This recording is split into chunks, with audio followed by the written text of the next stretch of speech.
कुछ लोग अपनी जज़ब में इतने आगे चले गए होते हैं।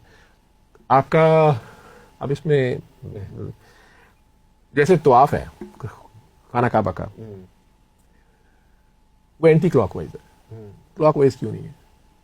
बहरहाल हुक्म है एंटी क्लॉकवाइज, तो एंटी क्लॉकवाइज ही कर, लेकिन कोई बात होगी। इन्हें ये फिर पता होना चाहिए कि जमीन जो है ये जो रोटेट कर रही है क्लॉकवाइज है एंटी क्लॉकवाइज है, ठीक है, और जो सूरज के गिर्द घूम रही है वो क्लॉकवाइज है एंटी क्लॉकवाइज है, ठीक है। इन्हें ये नहीं पता और मुझे शौक नहीं बताने का। अगर आप खाना काबा के बाहर नमाज पढ़ते हैं तो जिस दीवार की तरफ आपका मुंह है वो एक सिमत है ना, हम काबे को नहीं सजदा करते ना, हम काबे को पूछते हैं, हम काबे वाले को करते हैं, आप उस डायरेक्शन में होते हैं। जब आप काबे के अंदर नमाज पढ़ते हैं तो आप बाहर को मुंह होता है, वो कहते हैं अंदर भी तू बाहर भी तू, तो बेचे की दीवार है, वो दीवार मैं और आप है। बहरहाल अब अंदर से आप बाहर को मुंह करते हैं। अगर अंदर तवाफ करे, बहुत रश हो, तो वो जो सेंटर वाला है वो कैसे तवाफ करेगा? वो वहीं पे घूमेगा, वो काबे वाला कहीं यहां तो नहीं है।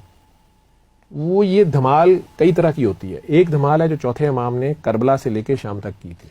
अरे अल्लाह बाबा कहते थे मैं वो सुन्नत पूरी कर रहा हूं, मेरे पाँव में बेड़ियां तुम्हें नजर नहीं आ रही, हर तरफ आगे आ गया, मैं अंगारों पे रक्स कर रहा हूँ, ठीक है।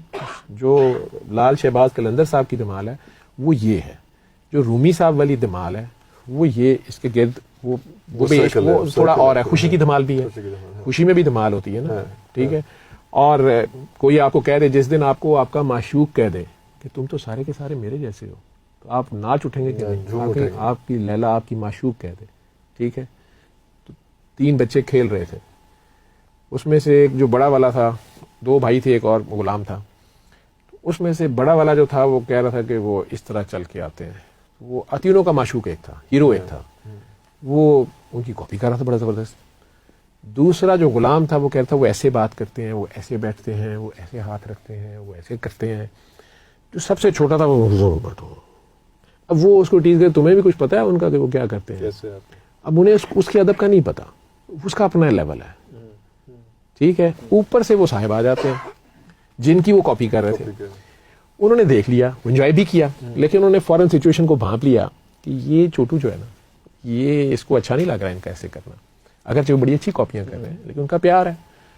उन्होंने अचानक उन्होंने कहा जी ये देखें इसको, तो अब उन्होंने जब उन्हें बढ़ावा दिया, वो अभी हुआ तो बिल्कुल मेरी तरह चलता है, ये तो बिल्कुल मेरी तरह बात करता है। तो जो छोटू था और साथ ही अब बच्चे जरा फूने खानी, मैंने कहा इसको तो कुछ भी नहीं आता, ये बैठा हुआ है। उन्होंने कहा ये तो सारे का सारा मेरे जैसा है। वो उठ के नाचना शुरू हो गया। ये पहली धमाल।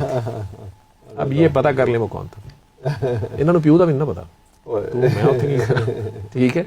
मट्टी का भी कोई बाप है, ठीक है। वो कहता बुल्ले शाह असा आदम का भी दादा गोद खड़ाया। अब ये आदम का दादा कौन है? और गोद में खड़ाया, बुल्ले शाह असा मरना नहीं, गोद क्या कोई।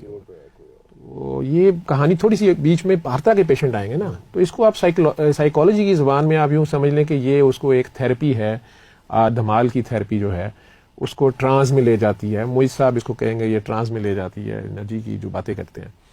बहरहाल जहाँ सारे इल्म खत्म होते हैं, इश्क अभी वहां से शुरू हो रहा होता है। ये वो इश्क के धमाल इश्क की नमाज है।